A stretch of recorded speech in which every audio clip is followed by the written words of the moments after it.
I've kept it up over the years. Most people who know us would say that we have a super close, adorable, loving relationship. My grandfather used to watch us together with happy tears in his eye and tell us that we have such a special, special bond.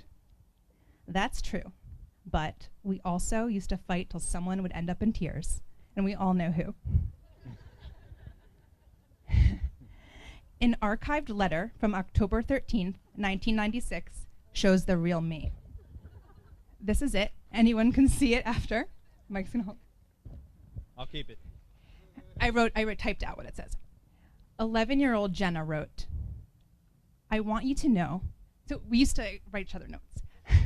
So after a fight, I wrote this note. 11-year-old Jenna wrote, I want you to know that you are a selfish brat that screams when you don't get your way. And since you yell stop at my every movement, you end up getting me in trouble.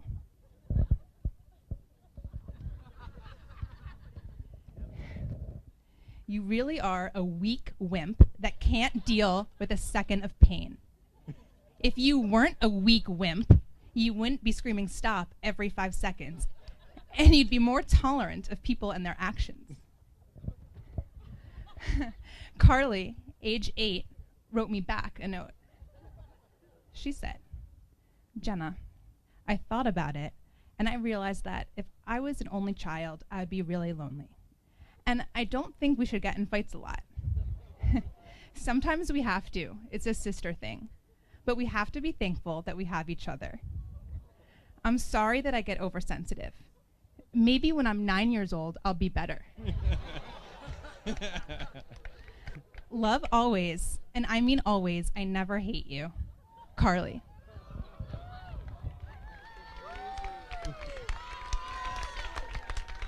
So, this letter highlights 3 things. 1, I'm evil. 2, Carly has a gigantic heart and an enormous capacity for forgiveness. 3, Scotty can forget the mantra, happy wife, happy life, because Carly will let him get away with murder and will love him more for it.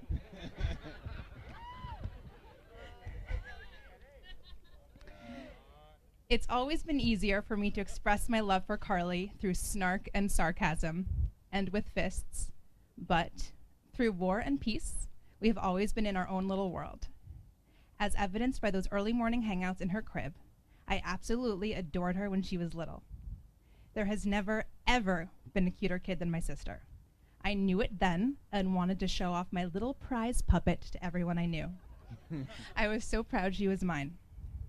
We slept in the same room by choice, wrote each other notes, made up silly games, spoke in fake languages, played in secret hangout areas, and conspired against our parents together.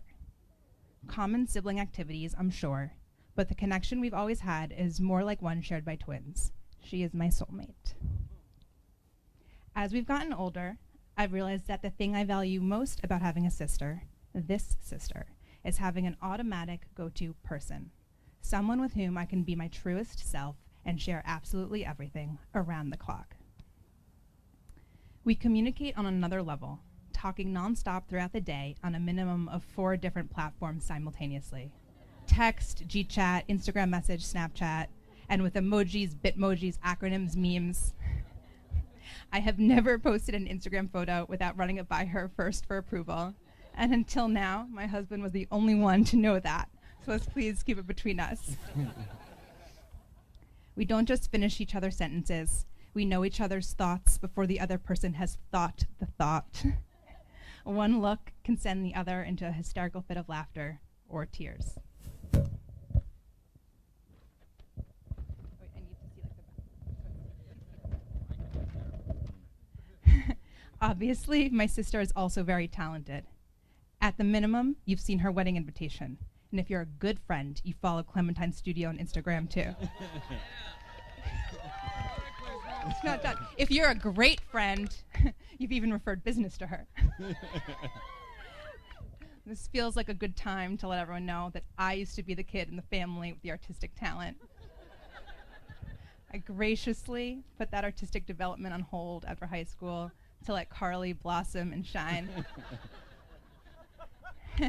And as she honed her skills, I bet big and commissioned her to illustrate the save the date for my wedding. It was a hit, and a star was born thanks to me. It had to be said. But it's not all about me. It's really not. Carly, I'm so proud of you, your work, and the extraordinary ways you've pushed yourself out of your comfort zone the past few years. All I want is for you to be happy and doing what you love, and you are doing it so well. Well, I take most of the credit for Clementine Studio. I'm not your only cheerleader. This is the part where I talk about Scotty and how excited I am to have a brother. Well, I've loved you like a brother for a long, long time now, and I've certainly bickered with you like one. Like me, Scotty is bossy and stubborn, whereas Mike and Carly are both rather introverted and give me space to be all-out type A. With Scotty, I'm fighting to get a word in, fighting for my parents' attention, and fighting to set the agenda. Scotty, all kidding aside, I am so glad I like you. I feel incredibly lucky that the four of us hang out because we choose to, not because we have to. You really bring out the worst behaviors in Mike, but I love you for it.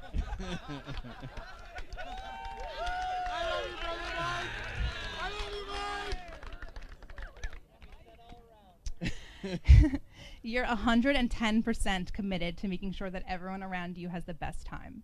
And although your energy for activities and exploration exhausts me, we have the most fun memories, some of them rather hazy, from the outings you've instigated. From hobnobbing through the depths of Brooklyn to hitting up wild ASU bars in Tempe.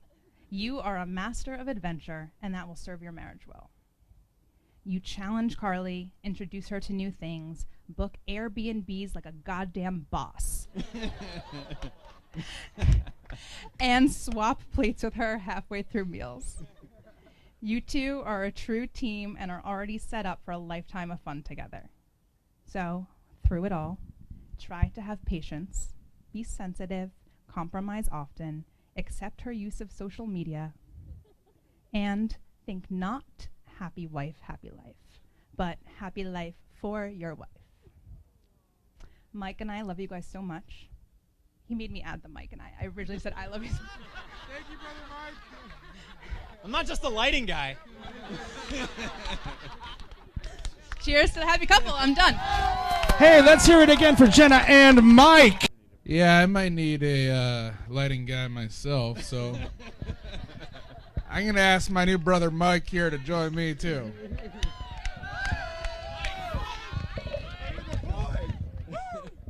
Mike, right shoulder, please.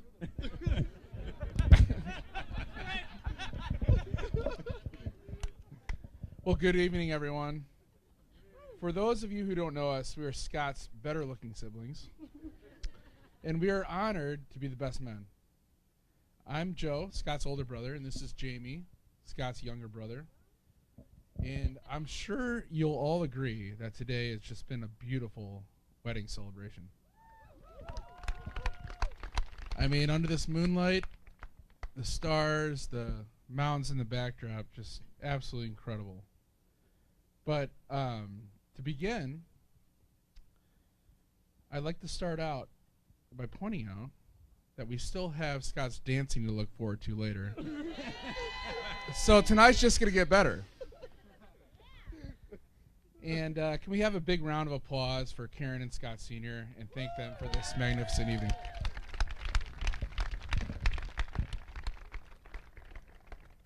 We'd also like to thank everyone who traveled long distances to join us here in sunny Scottsdale, and for taking a little time away from the golf courses, pools, and spas to join this wedding occasion.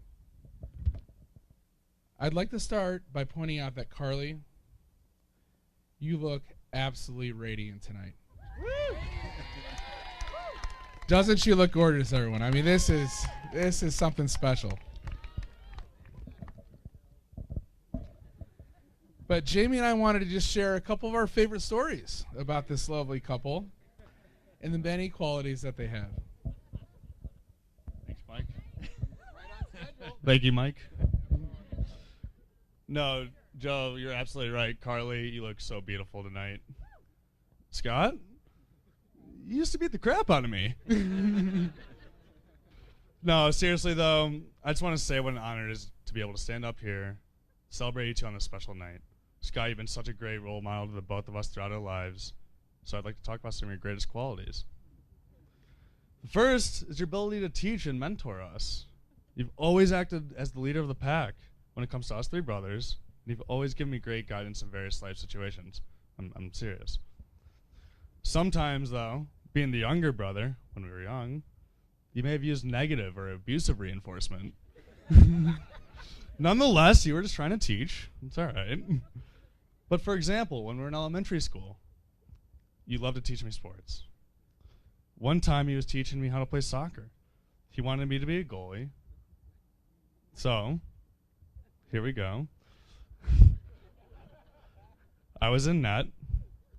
He kicked the ball to me, and he said, hey, whenever an opposing team comes out, you got to run out and grab the ball before they get close to the net, and they can kick it in the goal. I said, okay, all right. So the lesson began. Here we go. Scott comes running down the field with the soccer ball. I rush out of the net because he's getting close, and I try to grab the ball. Well, I grab the ball with my hands, and he kicks it as hard as he can.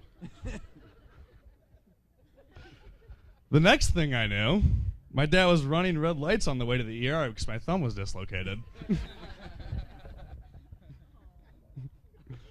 Another example is when you were trying to teach me to count and the value of money. We were so young. We were so young. And we decided to pool our money together and keep it in a big change jar. Well, you wanted to be very nice, give me the majority of our loot. So he said, hey, Jamie, you can keep all the copper pieces, and I'll keep all the silver ones. Still financially unstable to this day.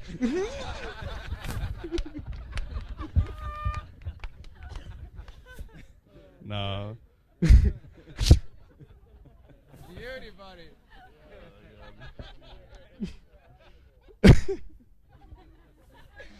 Another great quality, and I think people know you best for, is your energy and your passion for life. You're a go-getter, you're a leader, and you simply like to take control and get people moving. It's really amazing. They've always just had such high energy. We need people like you to get the ball rolling, get us moving. Like, for instance, remember that hike that we went on, having a late night in Colorado? Bree, Carl, and I were a little hesitant.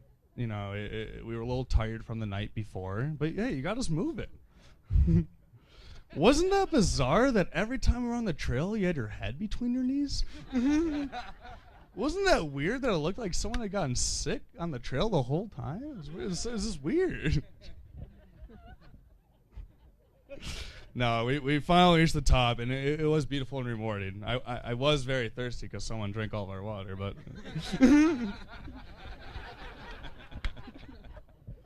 No. Last guy, you're honestly just a truly kind-hearted person. You really care about others. You've always been very humble, caring towards us. Everyone loves you, family and friends. I've never heard anything bad about you from anyone. You're just so loved by everyone, and you've been a great role model to the both of us, and you've shaped me into a lot of who I am today. You're not just an older brother, you're truly a best friend.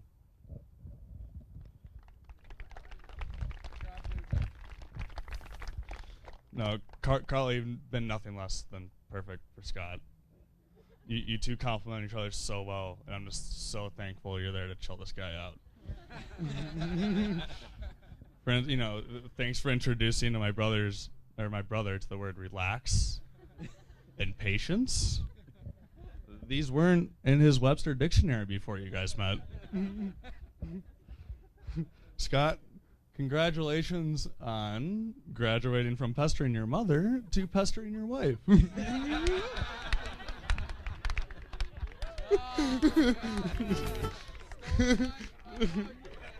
Right.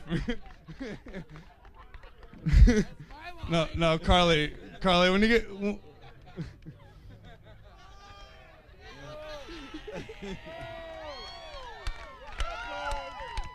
No, Carly, when he gets too wired and hyper, like, like this just to ask, isn't there a hockey game on?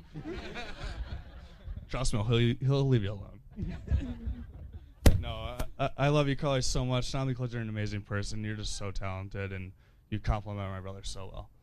You know, you're so patient, caring, and calm, and, you know, I feel it provides the perfect balance for you and Scott. You guys are such an amazing couple, really. You're an inspiration to everyone, and everyone can notice it. I'm so happy to call you my sister, and glad that you guys have found each other.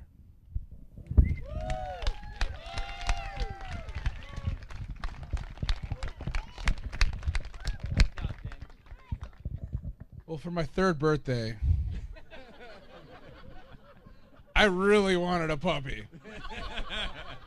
But a few months later, I ended up with a little brother instead. And while growing up, Scott was such an incredible little brother. First of all, without a doubt, we had one of the best Steve Winwood air guitar bands of all time. Just incredible, jamming out in our PJs. But